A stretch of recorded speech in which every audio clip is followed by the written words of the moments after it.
الحمد لله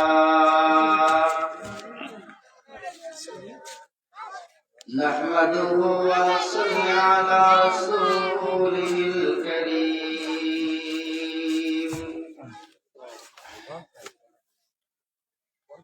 ونعوذ بالله من شرور أنفسنا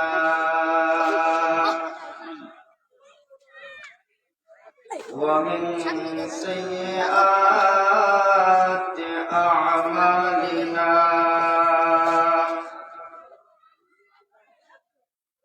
من يهده الله فلا مضل له ومن يضلله فلا هادي له ونشهد أن لا وحده لا شريك له ونشهد أن محمدا عبده ورسوله أرسله الله تعالى إلى كافة للناس بشيرا ونذيرا وداعيا إلى الله بإذنه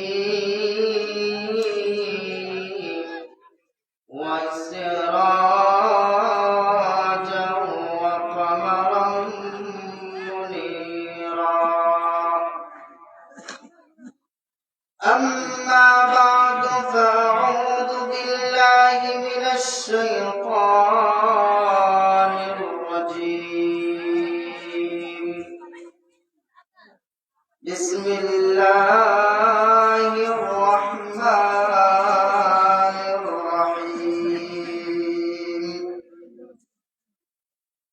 سبحان الذي أسرى بعبده ليلا من المسجد الحرام إلى المسجد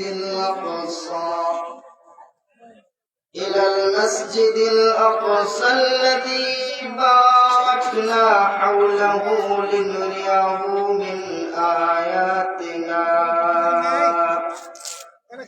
إنه هو السميع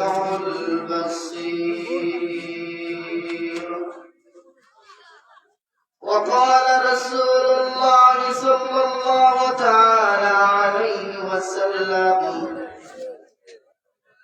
كل أمتي يدخلون الجنة إلا من أبى قيل يا رسول الله من يأبى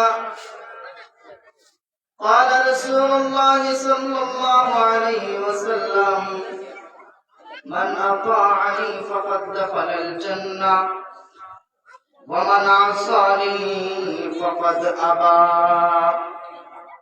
أو كما قال عليه الصلاة والسلام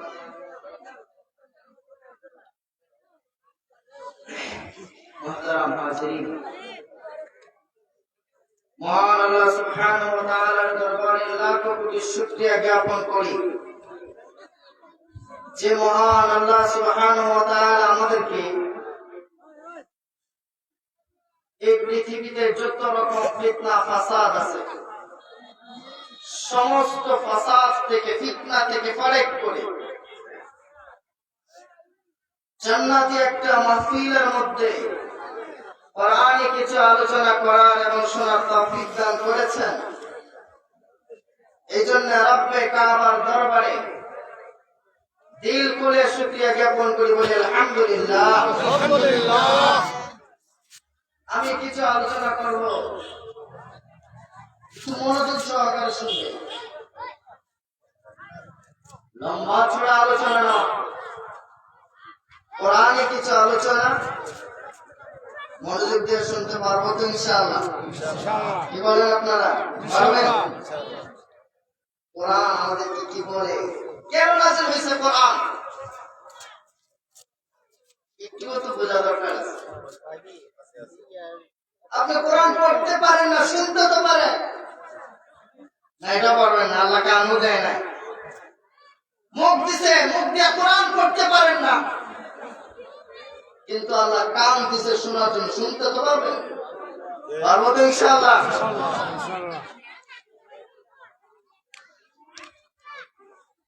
আমার আলোচনায় কিছু আবার রিপিট করতে হয়, ক্লাস সিস্টেম। আমি কিছু বলবো, সাথে সাথে উত্তর মাঝে মাঝে দেওয়া লাগবে, পারবেন তো ইনশাআল্লাহ। মনোযোগ দিয়ে শুনবেন, দেখবেন এই একটা আয়াতের যে শানে নজুল, প্রেক্ষাপট, ইতিহাস কি বলে, আল্লাহ কেন নাযিল করেছেন এই সূরাটা, একটু বুঝবেন, আপনারা বুঝবেন, শুনবেন তো ইনশাআল্লাহ মনোযোগ সহকারে। আল্লাহ আমাদের কবুল আর মঞ্জুর করুন। এই মাদ্রাসাকে আল্লাহ কবুল আর মঞ্জুর করুন। এই মাদ্রাসার প্রতিষ্ঠাতাকে আল্লাহ কবুল আর মঞ্জুর করুন। তার কবরকে আল্লাহ জান্নাতের বাগিচা বানায় দেয়। এই মাদ্রাসাকে দাওরায়ে হাদিস পর্যন্ত মাদ্রাসা হিসেবে আল্লাহ কবুল আর মঞ্জুর করুন। কোরআনে মাহফিল, তাফসীরুল কোরআন, বড় বড় মাহফিল যেন হয়, আল্লাহ কবুল আর মঞ্জুর করুন। আমি আপনাদের সামনে সূরাত বনী ইসরাঈলের একটা আয়াত তেলাওয়াত করেছি। সূরা বনী ইসরাঈল এটা মক্কাতে নাযিল হয়েছে। কোরআনে 114টা সূরা আছে। 114টা সূরার মধ্যে কিছু সূরা আছে যেগুলো মক্কায় নাযিল হয়েছে, আর কিছু সূরা আছে মদিনায় নাযিল হয়েছে। মক্কায় যে সমস্ত সূরা আল্লাহ নাযিল করেছেন, তার মধ্যে একটা সূরা হলো সূরা বনী ইসরাঈল। এই সূরা বনী ইসরাঈলকে বনী ইসরাঈল কেন নামকরণ করা হয়েছে? সর্বপ্রথম আমাদেরকে পরিচয় জানতে হবে, এই সূরাটাকে আল্লাহ সূরা বনী ইসরাঈল বলে নামকরণ করেছে। জানা দরকার আছে। এই সূরার আরেকটা নাম আছে, যে নামটা হলো সূরাতুল ইসরা।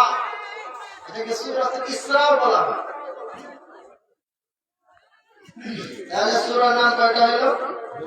দুইটা। একটা হলো সূরাতুল ইসরা, আর একটা হলো সূরা বনী ইসরাঈল, দুইটা। এখন এই সূরাকে সূরা ইসরা কেন বলা হয়? কারণ আল্লাহর হাবিব সাল্লাল্লাহু আলাইহি ওয়াসাল্লামকে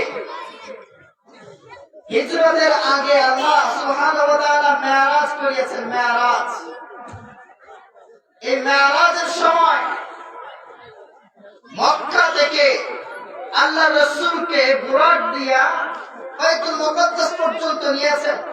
এই যে রাত্রিতে গমন করিয়েছেন, এই রাত্রিতে গমন করাকে বলা হয় আসরা। এজন্য বলা হয় নাকি ইসরা। সূরা ইসরাকে ইসরা কেন বলা হয়? কারণ রাসূলকে রাত্রে মেরাজে গমন করিয়েছিলেন।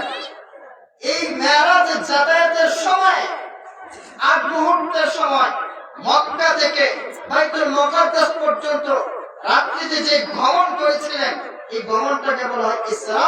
এজন্য সূরাটার নাম হলো সূরা ইসরা। আপনারা বুঝছেন? আরেকটা নাম কি? বনী ইসরাঈল।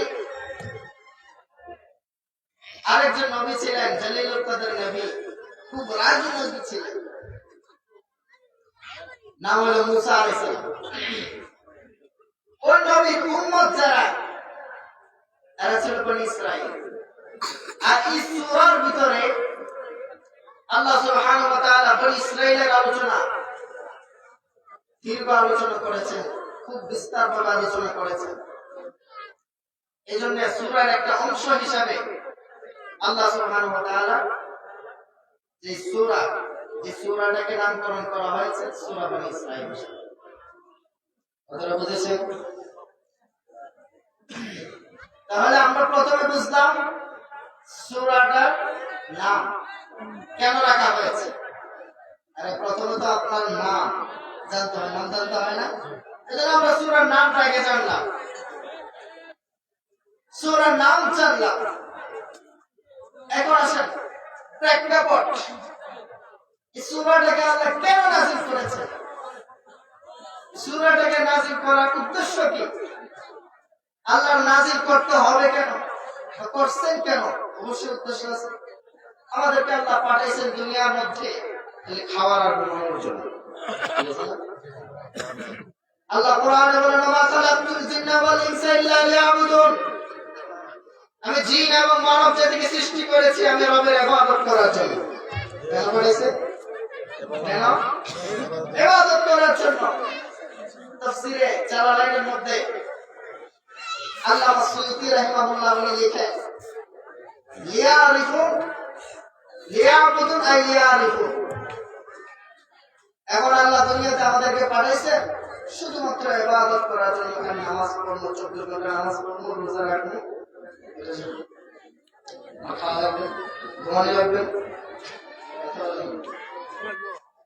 আল্লাহ কোরআনে যে লিয়াবুদুন শব্দ এসেছে ইবাদত করার জন্য, এই ইবাদত করার উদ্দেশ্য হলো লিয়ারিফু। দুনিয়াতে 24 ঘন্টা টাইম, এই 24 ঘন্টা টাইমের মধ্যে এমন কিছু কাজ করতে হবে, 24টা ঘন্টাকে এমন ভাবে সাজাতে হবে যাতে করে আল্লাহকে চেনার মাধ্যম পায়। এটাকে বলা হয় লিয়াবুদু। আপনারা বুঝে আসছে? আপনি যদি এখন ঘুমাবেন, যদি নিয়মতান্ত্রিক ভাবে রাসূল কিভাবে ঘুমিয়েছেন এভাবে ঘুমান, এটাও আপনার ইবাদত। আপনি সারাদিন খেতে খামারে কাজ করেন, এটা যদি রাসূলের সুন্নাহ তরিকা অনুযায়ী হয়, বিসমিল্লাহ বলে শুরু করেন, যতক্ষণ কাজ করবেন ততক্ষণ পর্যন্ত আল্লাহ বারাকা দিয়ে দেবে। এজন্য 24টা ঘন্টা ইবাদত হওয়া যায়, 24টা ঘন্টা ইবাদত হয়। বাথরুমে গেলে দোয়াটা পড়ে গেলে আল্লাহ সওয়াব দেয়। কথা বুঝেন না? এখন সূরা বনী ইসরাঈলকে কেন নাযিল করছে, প্রেক্ষাপটটা কি? সংক্ষেপে বলবো, বেশি দূরে না, অনেক লম্বা ইতিহাস। তাফসীর এখন ইয়াত্তা নেই, লম্বা তাফসীর। সূরা বনী ইসরাঈলে প্রেক্ষাপটটা হলো 40 বছর রাসূলের যখন হয়ে গেছে, সকলেরই জানা রাসূলের যে দাওয়াতি মিশন এবং ভিশন, আল্লাহ রাসূলকে কি শুধু খানা খাওয়ার জন্য পাঠিয়েছেন? না, ওনাকে পাঠিয়েছেন একটা কালিমা দাওয়াত দেওয়ার জন্য, লা ইলাহা ইল্লাল্লাহ মুহাম্মাদুর রাসূলুল্লাহ। এই দাওয়াতটা তিনি প্রচার করবেন, এজন্য ওনাকে নবুয়ত দিয়েছেন 40 বছরে।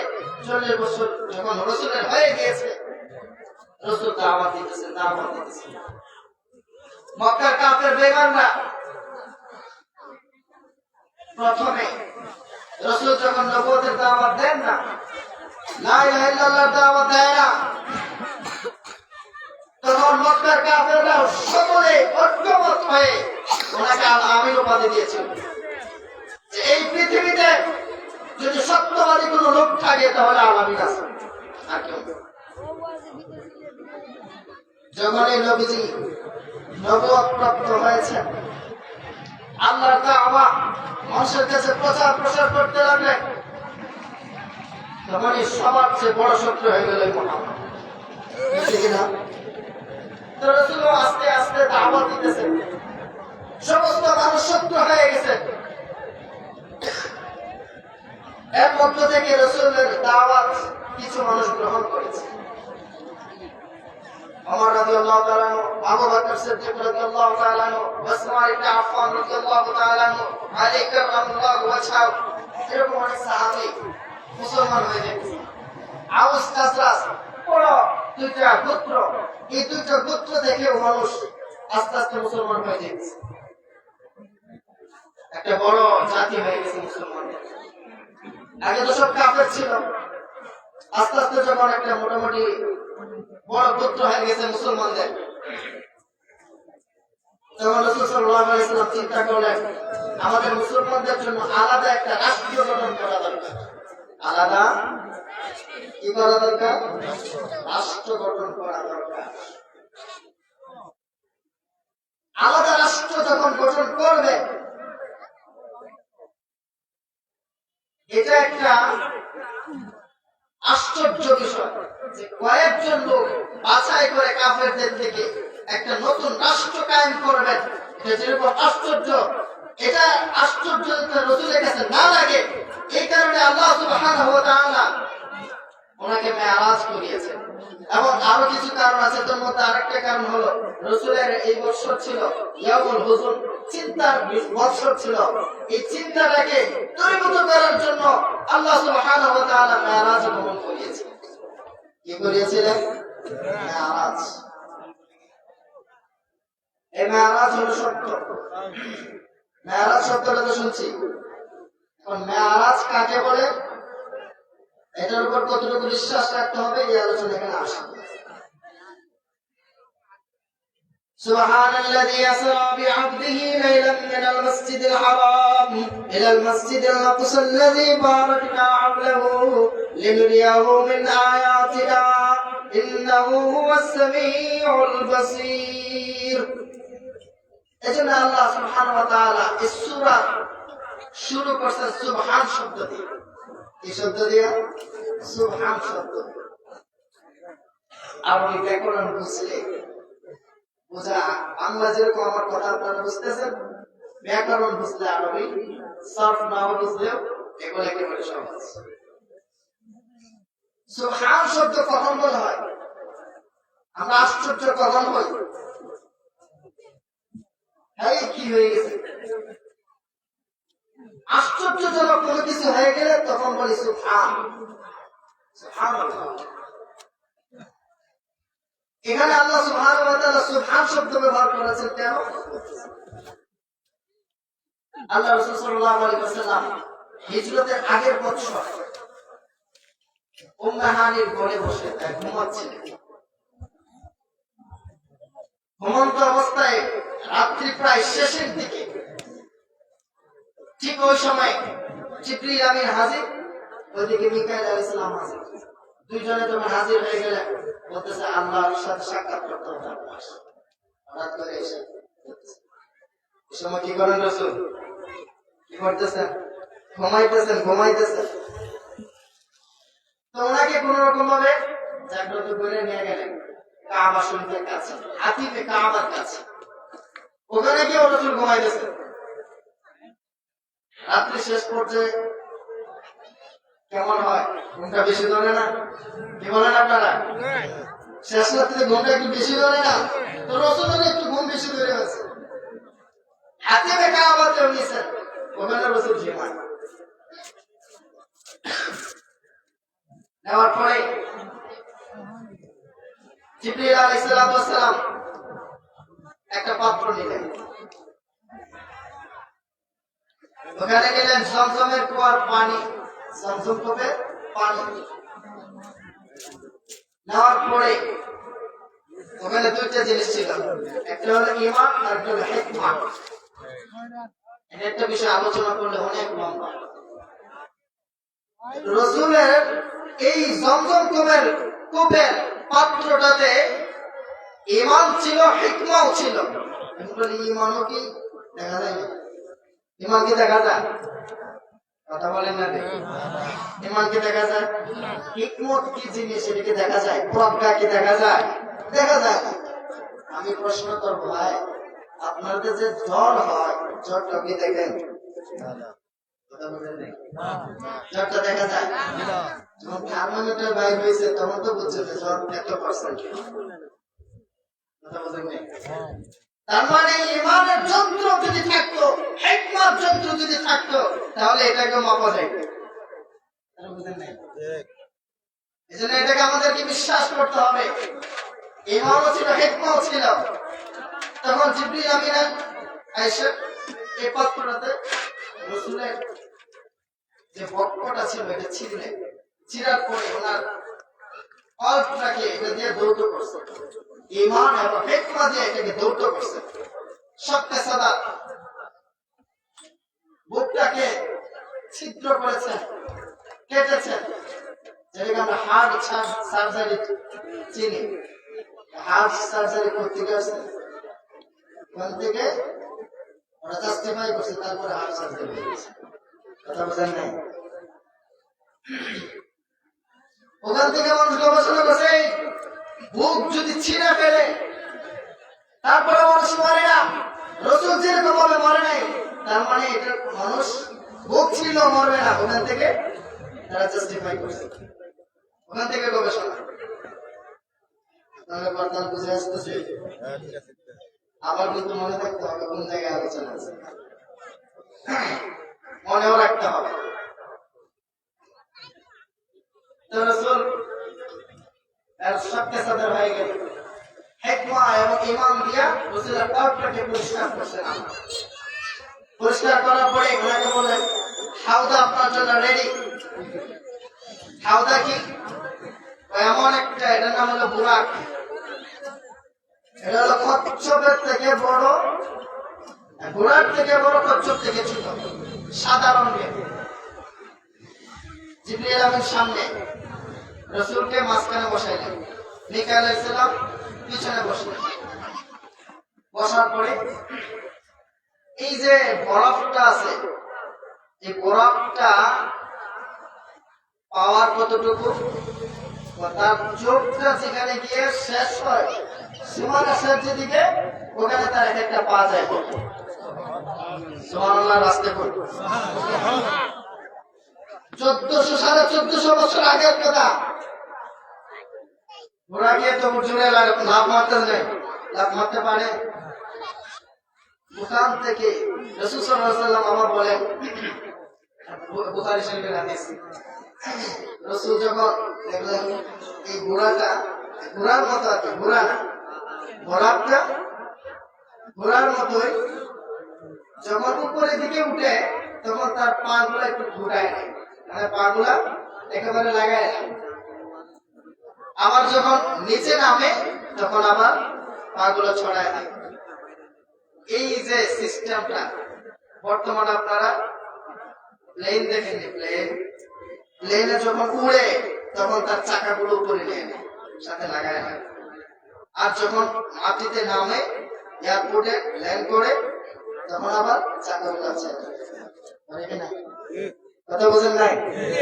তো ওই প্লেন বানানো, উড়োজাহাজ বানানো, হেলিকপ্টার বানানোর যে প্ল্যান, যে চিন্তা, গবেষণা, এটাও রাসূলের 1450 বছর থেকে এসেছে।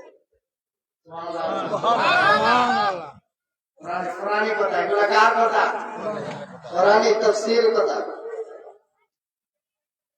রাসূল চলতেছে, হঠাৎ করে এক জায়গায় থামছে।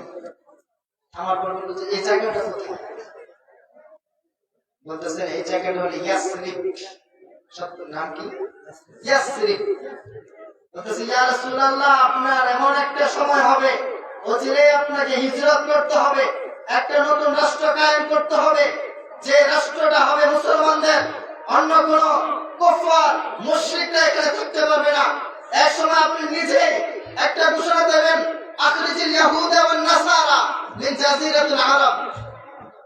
এই সময় একটা আসবে, এজন্য আমি এখানে নামাজ এখানে 2 রাকাত নামাজ পড়ে, 2 রাকাত নামাজ পড়ছে। আপনি আসার পরে এটার নাম ইয়াসরিব থাকবে না, বরং আপনি আসার পরে এটা হয়ে যাবে মদিনাতুল মুনাওয়ারা। আবার উঠলেন, ওঠার পরে আবার শুরু করছে ঘোড়া। উঠতে উঠতে আরেকটা পাহাড়ের উপরে গেছে। পাহাড়ের উপরে যাওয়ার বলতেছে এটা কোন পাহাড়? বলতেছে এই পাহাড়টার নাম হলো তুর পাহাড়। এখানে মুসা কাল্লামাল্লাহ, আল্লাহর নবী মুসা আল্লাহ সুবহানাহু ওয়া তাআলার সাথে এখানে কথা বলতো। এখানে আপনি 2 রাকাত নামাজ পড়ছে। তারপরে আবার চলতে শুরু করবে, আবার এক জায়গায় ল্যান্ড করা হলো। এই জায়গাটা কোথায়? এদিকে চতুর্দিকে শুধু গাছ দেখা যায়, অন্য কিছু দেখা যায় না। বলতেছে এই জায়গাটাতে বাবাহীন একজন সন্তান পৃথিবীতে এসেছিল, তার নাম হলো ঈসা রূহুল্লাহ। এই ঈসা রূহুল্লাহ এখানে জন্মগ্রহণ করেছিলেন, এজন্য আপনি এখানে 2 রাকাত নামাজ পড়েন। তারপরে আস্তে আস্তে একটু হাঁটলেন সামনে। হাঁটার পরে হঠাৎ করে দেখলেন একটা বৃদ্ধ লোক, সবকিছু সাদা, চুলও সাদা, দাড়িও সাদা, সবকিছু সাদা। ওই লোকটা বলতেছে, ইয়া মুহাম্মদ, জোরে ডাকতেছেন। চিনছেন মনে মনে, জিবরিল মনে মনে বলতেছে, জোরে বলেন না। যখন জিবরিল না করছে তখন কে রাসূল তাকাইবো? আর একটু সামনে গেছেন, যে দেখেন এক বৃদ্ধা মহিলা একেবারে পাকা হয়ে গেছে। এরকম লোক দেখছেন, পাকা হয়ে গেছে।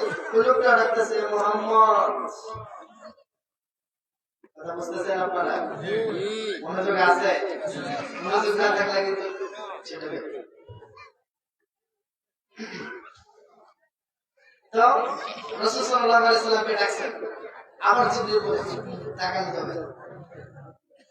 আর একটু সামনে গেলেন, যাওয়ার পরে দেখলেন একটা সুন্দরী যুবতী মহিলা, ওটাও ডাকতেছেন রাসূলকে, কিন্তু রাসূলের দিকে তাকালেন। একটু সামনে যাওয়ার পর বললেন, জিবরিল এগুলো কি? বলতেছেন, প্রথম যে বুড়া লোকটাকে আপনি দেখেছেন এটা হলো খবিস, শয়তান। এটাকে যদি আপনি সাড়া দিতেন তাহলে আপনার পুরো মন্ত্রসে তার বেড়া জেলা আবদ্ধ করে দিত। যেন আপনি ডাকে সাড়া দিচ্ছেন, এটা ভালো করছেন। তাহলে বৃদ্ধা মহিলাটা একেবারে মরে যেতেছে, বাপ একটু পরে মনে হয় মরে যাবে। বৃদ্ধা মহিলাটাকে বলতেছে, আপনার উম্মতের বদ আমল, উম্মতের বদ আমল। যেন আমাদের যে সমস্ত বদ আমল আছে এগুলো একটু চেঞ্জ করে, এই খাতাটাকে চেঞ্জ করে ভালো খাতা করে। কিভাবে করবেন? তওবার মাধ্যমে। জীবন এমন কোন গুনাহ নাই করেন না, আল্লাহ আছেন। প্রতিদিন রাত্রে আল্লাহ নিজে এসে ডাকতেছেন, আল্লাহ আমি মুস্তাগফিরিন আফির আল্লাহ। আল্লাহ নিজে এসে ডাকে। প্রতিদিন রাত্রে আল্লাহ এসে ডাকে, আল্লাহ আমি মুস্তাগফিরিন আফির আল্লাহ। এই কোন গুনাহগার আছস, আমার কাছে ক্ষমা চা, আমি তোকে ক্ষমা করে দেব। আল্লাহ আমি মুস্তাগফিরিন ফারসুকা লাহু। রিজিকের অভাব আছে, আমার রব, আমি রবের কাছে চাও, আমি তোমার রিজিকের অভাবকে মোচন করে দেব। আল্লাহ নিজে ডাকে।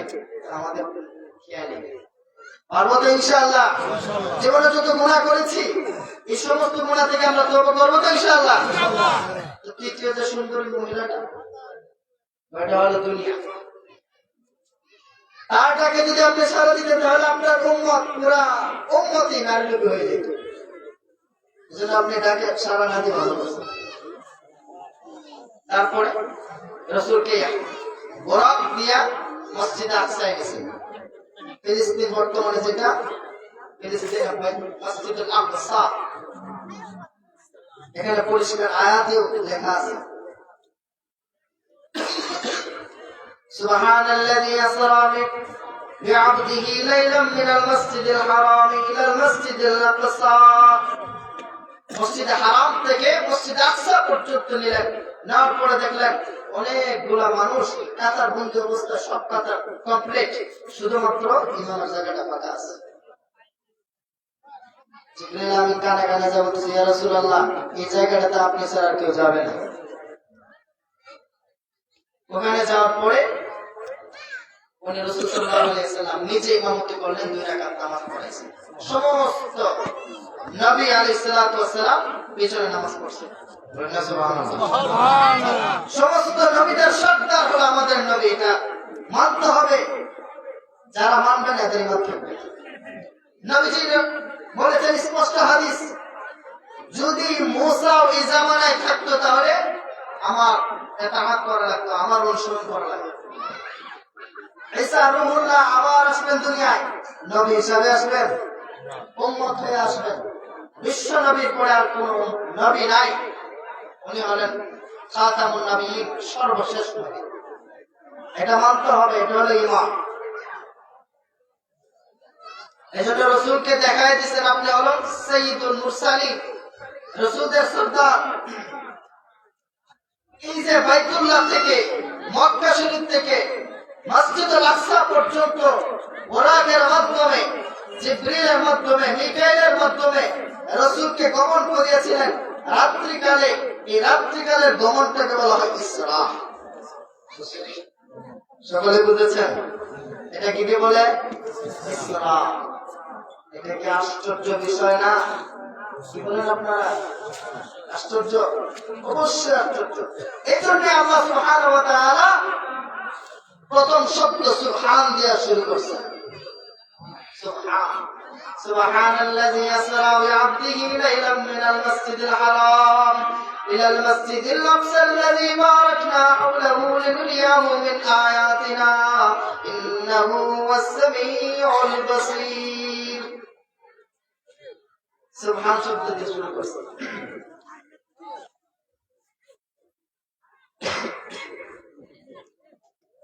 তাহলে মক্কা থেকে বাইতুল মুকাদ্দাস পর্যন্ত রাত্রিকালে যে গমনটা করেছিলেন এটাকে বলা হয় ইসরা, এটাকে মেরাজ। বাইতুল মুকাদ্দাস থেকে ফিলিস্তিনের জেরুজালেমের সেই মসজিদে আকসা থেকে আল্লাহ পর্যন্ত, আল্লাহর দিদার পর্যন্ত, সিদরাতুল মুনতাহা পাড়ি দিয়ে আল্লাহর সাথে কথা বলা পর্যন্ত সবটাকে গমন করাকে বলা হয় মেরাজ। কি বলে? মেরাজ। বুঝতে হবে, একটা হলো ইসরা আর একটা হলো মেরাজ।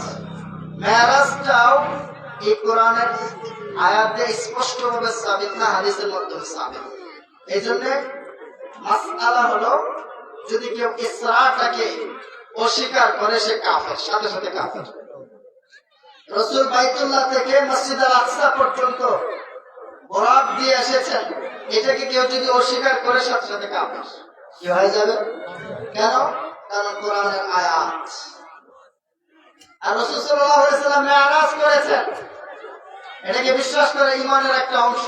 কেউ যদি এটাকে অস্বীকার করে, কেউ বলছেন কাফের, আর বেশিরভাগ উলামায়ে কেরাম বলছেন ফাসিক হয়ে যাবে। মেরাজটা কি? মেরাজটা হলো রাসূল সাল্লাল্লাহু আলাইহি ওয়াসাল্লামকে ঠিক এরকম ভাবে বুরাকের মাধ্যমে প্রথম আসমান পর্যন্ত নেওয়া হয়েছে। প্রথম আসমানে দরজা আছে, দরজায় করাঘাত করছেন জিবরিল আমিন। জিবরিল আমিন যখন করাঘাত করছেন বলতেছেন মান আনতা। কি বলে? মানে ফেরেশতা বলতেছেন জিবরিলকে, জিবরিল চেনেন আপনারা? জিবরিল চেনেন না? আর ইবলিসের পরে, ইবলিস তো আগে মালায়েকা ছিল, মুআল্লিম মালায়েকা ছিল। আর জিবরিল আমিন হলো ফেরেশতাদের সর্দার। যাবে কে? জিবরিল আমিন যাবে। কার কাছে অনুমতি নিতেছে? সামান্য একজন ফেরেশতার কাছে। কার কাছে? সামান্য একজন প্রথম আসমানের যে সিকিউরিটির কাছে কিনে অনুমতি নিতেছে। এটাও ইসলামের শিক্ষা রয়েছে। যদি কোন মানুষের ঘরে, অন্যের ঘরে বা নিজের ঘরে প্রবেশ করতে চাও, তাহলে অনুমতি নিয়ে তারপরে। কথা বোঝেন নাই? এটা দ্বারা কি বোঝাইলো? অনুমতি নিতে হবে। তুমি যে হো না কেন, যত বড়ই হয়ে যাও, তোমাকে প্রথমে অনুমতি নিতে হবে। বলতেছে আনা জিবরিল, আমি জিবরিল, আমি আল্লাহর কাছে যাব। দরজা খুলো। মা আকা, তোমার সাথে কে? মুহাম্মদ সাল্লাল্লাহু আলাইহি ওয়াসাল্লাম। সে তো সরকারে তো আলম নবী মুহাম্মদ সাল্লাল্লাহু আলাইহি ওয়াসাল্লাম। তো আল্লাহ কি অনুমতি দিয়েছেন যাওয়ার জন্য? হ্যাঁ, অনুমতি দিয়েছেন। তারপরে চলছে, এর আগ পর্যন্ত ছাড়েন। এদারা বুঝা গেল কারো বাড়িতে গেলাম, গিয়ে বললাম সেলিম ভাই বাড়িতে আছেন, কোনো উত্তর নাই। অথবা মহিলারা জবাব দিচ্ছেন যে বাড়িতে নাই, তখন আপনার ঘরে না যাওয়া, এখান থেকে রিটার্ন ফিরে আসা। কথাটা বুঝেছেন? কোরআনে স্পষ্ট আয়াতেও আছে, যদি কারো বাড়িতে যান, যদি সে নাই তাহলে ফিরে আসবেন, এটাই মঙ্গল। রাসূল সাল্লাল্লাহু আলাইহি ওয়াসাল্লাম যাবেন, ওখানে অনুমতি দরকার। সমস্ত ফেরেশতারা প্রথম আসমানের ফেরেশতাদের প্রধান হলো ইসমাঈল। ফেরেশতার নাম কি? ইসমাঈল। ইসমাঈলের আন্ডারে 12,000 ফেরেশতা আছে, তার আন্ডারে 12,000 লিডার ফেরেশতা। 12,000 লিডারের মধ্যে আবার 70,000 করে 1 লাখ করে লোক আছে। 12,000-এর সৈন্যবাহিনী আবার 1 লাখ করে আছে।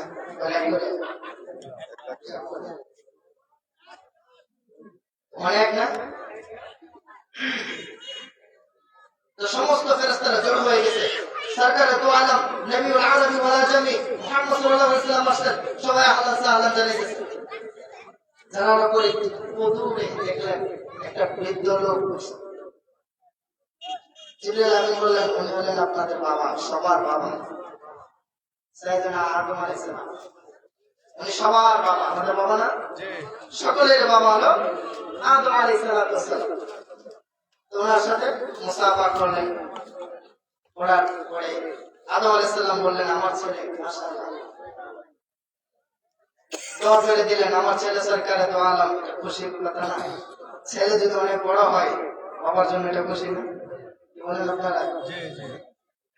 উনি অনেক দোয়া করে দিলেন। লম্বা আলোচনা করবো না। তারপরে দ্বিতীয় আসমানে গেছে। এরকম ভাবে আবার আদর্শ ওখানে গিয়া ঈসা আলাইহিস সালাম ইয়াহইয়া আলাইহিস সালামের সাথে দেখা হলো, ওনারাও দোয়া করে দিয়েছেন। তৃতীয় আসমানে গেছেন, ওখানে ইউসুফ আলাইহিস সালামের সাথে দেখা হয়েছে, উনিও দোয়া করে দিয়েছেন। চতুর্থ আসমানে গেছেন, ওখানে ইদ্রিস আলাইহিস সালামের সাথে দেখা হয়েছে, উনিও দোয়া করে দিয়েছেন। পঞ্চম আসমানে হযরত হারুন আলাইহিস সালামের সাথে দেখা হয়েছে, উনিও দোয়া করে দিয়েছেন। ষষ্ঠ আসমানে মুসা কালিমুল্লাহর সাথে দেখা হয়েছে, উনিও দোয়া করে দিয়েছেন। সপ্তম আসমানে গিয়ে দেখেন বাইতুল মামুর একটা মসজিদ আছে, পৃথিবীর একেবারে মাঝ বরাবর। ওই মাঝ বরাবর মসজিদের মধ্যে দেখে 70,000 ফেরেশতা একসাথে তওয়াফ করতেছে। এই 70,000 ফেরেশতা প্রতিদিন 70,000 ফেরেশতা তওয়াফ করে এই 70,000 কিয়ামত পর্যন্ত আর স্থান পাবে। কত লাখ কত হাজার ফেরেশতা আছে, হিসাব আছে? হিসাব নেই। একদিনে 70,000 ফেরেশতা। আবার এই ফেরেশতারা কিয়ামত পর্যন্ত আর কোনোদিন তওয়াফ করতে পারবে না। আমার তওয়াফ বন্ধ থাকে নাকি? না, চলমান চলতেছে। কি পরিমাণ ফেরেশতা আছে! তারপরে দেখলেন বাইতুল মামুরের মসজিদের পাশে হেলান দিয়ে বসার একটা লোক আছে। ওই লোকটা হলো বুড়া, নাম হলো ইব্রাহিম আলাইহিস সালাম। ইব্রাহিম আলাইহিস সালামের সাথে দেখা হলো, উনি অনেক দোয়া করে দিলেন। তারপরে রফ একটা বাহন স্পেশাল, 7 আসমানের উপরে সিদরাতুল মুনতাহার পরে জিবরাইলের আর যাওয়ার অনুমতি নাই। এখন শুধু বন্ধু হাবিব আর আল্লাহ, আল্লাহ এবং তার রাসূল একান্তে কথা হবে। জিবরাইল এখানে থাকা যাবে না, তার অনুমতি নাই। কথাগুলো বুঝতেছেন আপনারা? বুঝার পরে অনেক আলোচনা হওয়ার পরে আল্লাহ সুবহানাহু ওয়া তাআলা হাদিয়া হিসাবে উম্মতের জন্য 50 ওয়াক্ত নামাজ দিয়েছিলেন। 50 ওয়াক্ত। এটা রাসূল যখন গেছেন আল্লাহর সাথে ইয়া করছেন, হাদিয়া দিয়েছেন, তিনিও চুপ করে নিয়ে আসছেন। ষষ্ঠ আসমানে আবার মুসা আলাইহিস সালাম সাথে মুসা বলেন, মুহাম্মদ সাল্লাল্লাহু আলাইহি ওয়াসাল্লাম, আপনি উম্মতের জন্য কি নিয়ে আসছেন? আপনারা হাদিয়া হিসেবে কি দিয়েছেন? আল্লাহ 50 ওয়াক্ত নামাজ দিয়েছেন। মুহাম্মদ, আপনি তো এগুলো উম্মত চালাইছেন না। উম্মত আমি চালাই আইছি। আমি জানি উম্মত কেমন তেড়া, ঠিক আছে? এই তেড়া উম্মতকে 50 ওয়াক্ত নামাজ দিবেন আপনি, একটু আদায় করতে হবে। আমরা আবার আল্লাহর কাছে যাই। তো এখানে অনেক লম্বা ঘটনা, আপনারা জানেন এগুলো বলার উদ্দেশ্য। তো আবার গেছেন, বারবার যাওয়ার পরে 5 ওয়াক্ত পর্যন্ত আছে। আল্লাহ বলছেন 5 ওয়াক্ত যে বান্দা পড়তে পারবে আপনার, ওই বান্দাকে 50 ওয়াক্ত নামাজের সওয়াব দেওয়া হবে। সুবহানাল্লাহ। 5 ওয়াক্ত নামাজই আমরা পারি, ঠিক আছে? আল্লাহ হাদিয়া হিসেবে আল্লাহ দিয়েছেন আমাদেরকে। আউয়ালু মা ইউহাসাবু বিহিল আবদ ইয়াওমাল কিয়ামাতিস সালাত। সর্বপ্রথম নামাজের হিসাব হবে কিয়ামতের ময়দানে। নামাজের জন্য আমরা আমাদের দাফলা যত আছে সব নামাজ।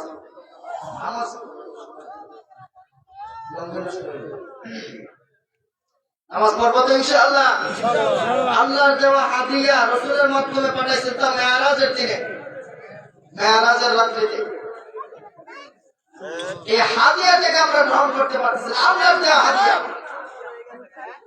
এই 5 ওয়াক্ত নামাজ আমরা ওয়াক্ত মতো পড়তে পারবো তো ইনশাআল্লাহ। তো রাসূল নিয়ে আসছেন, এর ভিতরে অনেক ঘটনা আছে, যাকে একটু লম্বা করে বলতে সকাল হয়েছে বলতেছেন, কয়েকজনকে বলছেন আমি যে মেরাজে গমন করলাম মক্কা থেকে বাইতুল মুকাদ্দাস, বাইতুল মুকাদ্দাস থেকে 7 আসমানের উপরে সিদরাতুল মুনতাহা, এগুলো সব পাড়ি দিয়ে আসলাম। কিন্তু মানুষ বিশ্বাস করবে? এগুলো কি মানুষ বিশ্বাস করবো? আপনাদের এলাকায় যদি বলে যে বাবর সাহেব আসমান থেকে ঘুরে এসে বিশ্বাস করবে? ঠিক আছে না? আল্লাহর সাথে কথা বলে এসে বিশ্বাস করবে। তো ওই জামানায়ও কাফেররা বলতেছে এটা তো পাগল হয়ে গেছে, এটা পাগল ছাড়া কিছু। ঠিক আছে না?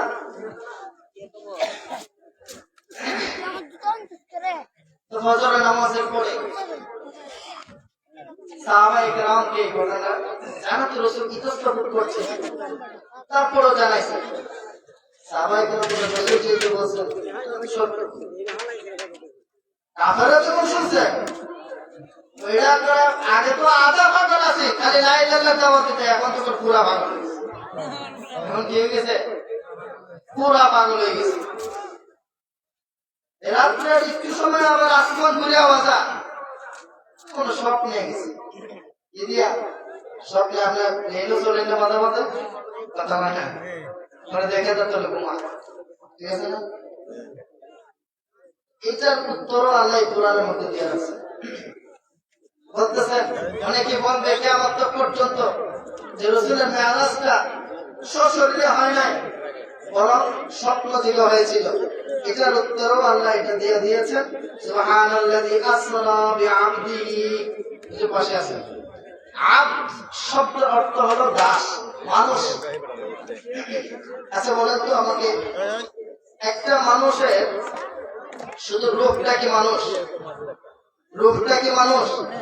না বডি এবং রূপ মিললে মানুষ? কথা বলেন না? রূপ এবং জিসিম যেটা শরীর, শরীর এবং রূহ মিলে যদি মানুষ হয়, তাহলে আমার রাসূল সশরীরে উনি আসমান পর্যন্ত গমন করছেন, আল্লাহর সাথে কথা বলছেন, তারপরে ফিরে আসছেন। সুবহানাল্লাহ, সুবহানাল্লাহ। এজন্য আল্লাহ সূরা নাজিলের ক্ষেত্রে আবদ শব্দটা এখানে উল্লেখ করেছে। এটা ব্যাকরণের কোরআনের উপর আর কোন ব্যাকরণ হতে পারে না। সব প্রশ্নের উত্তরে কোরআনে আছে। একটা উদাহরণ দিয়ে বুঝাইলাম না, হার্ট সার্জারি করতে আসলো, তারপরে প্লেন চালানো, কোন সিস্টেমে চালাবে, এগুলো করতে আসছে, বললাম না? বুঝে আসতে আল্লাহ বলতেছেন সুবহানাল্লাযী ইসরা বিআবদিহি লাইলাম মিনাল মাসজিদিল হারাম ইলাল মাসজিদিল আকসাল্লাযী বারাকনা হাওলাহু লিনুরিয়াহু মিন আয়াতিনা ইন্নাহু হুয়াস সামিউল বাসীর। মসজিদে আকসা পর্যন্ত যেটা ছিল এটা হলো ইসরা। মেরাজের সময় কিছু এরকম অলৌকিক ঘটনাও ছিল। রাসূল জান্নাত জাহান্নাম দেখছেন, হাউজে কাউসার দেখেছেন। তার মধ্যে একটা ঘটনা বলি সংক্ষেপে। কিছু মানুষের রাসূল দেখলেন জাহান্নামে ওরা কাঁচি দিয়ে তাদের গাল গুলা কাটতেছে। ঠিক আছে, তাদের গাল গুলা কাটতেছে। তো এটা কেন বলতেছে? এরা নামাজ পড়তে নেই, কারণ তারা নিজেদের গাল নিজেরা কাটতেছে। এই জন্য এই দুনিয়াতে এখন যারা আছি আমরা সতর্ক হবো তো ইনশাআল্লাহ। নামাজ আর কোনদিন ছাড়বো না। সবাই বলে হাত তোল, সবাই হাত তুলি, আল্লাহ আর কোনদিন নামাজ ছাড়বো না ইনশাআল্লাহ। আল্লাহ সকলকে কবুল আর মঞ্জুর করুন। হুজুর চলে আসছে, এই জন্য বলতেছি মসজিদুল হারাম থেকে মসজিদ আকসা পর্যন্ত রাসূল গিয়েছিলেন। মসজিদ আকসা হলো আমাদের একটা চেতনার নাম। এই মসজিদে আকসাকে বর্তমানেও ইহুদিরা এটাকে করায়ত্ত করে রেখেছে। ইহুদিরা এক সময় ওমর বিন খাত্তাব রাদিয়াল্লাহু তাআলা আনহুকে দেখে লেজ গুটিয়ে পালিয়েছিল। আজকেও আমরা বলবো মুসলমানরা একতাবদ্ধ হয়ে আমরা একসাথে এক বাক্যে নারে তাকবীর আওয়াজ করে ফিলিস্তিনকে আমরা আবার জয় করব বলে ইনশাআল্লাহ। আমরা তাদেরকে এমন ভাবে ভাগাবো যে ভাগা প্লেনেও তার সাহস পাবে না। পাবে নাকি? ভয় পান নাকি? প্লেনে ওঠারও সময় পাবে না ইনশাআল্লাহ। এই জন্য আমাদের প্রস্তুত থাকতে হবে। যদি মসজিদে আকসাকে আল্লাহর আরেকটা বড় নিদর্শন মসজিদে আকসা, এই আকসাকে আমরা মুক্ত করব ইনশাআল্লাহ, ইনশাআল্লাহ, ইনশাআল্লাহ। আল্লাহ আমাদেরকে কবুল আর মঞ্জুর করুন। যে সমস্ত কথা বলেছে এই সমস্ত কথা বলার কথাগুলোর উপর আল্লাহ তাআলা আমাদেরকে আমল করার তৌফিক দান করুন। ওয়া আখিরু দাওয়ানা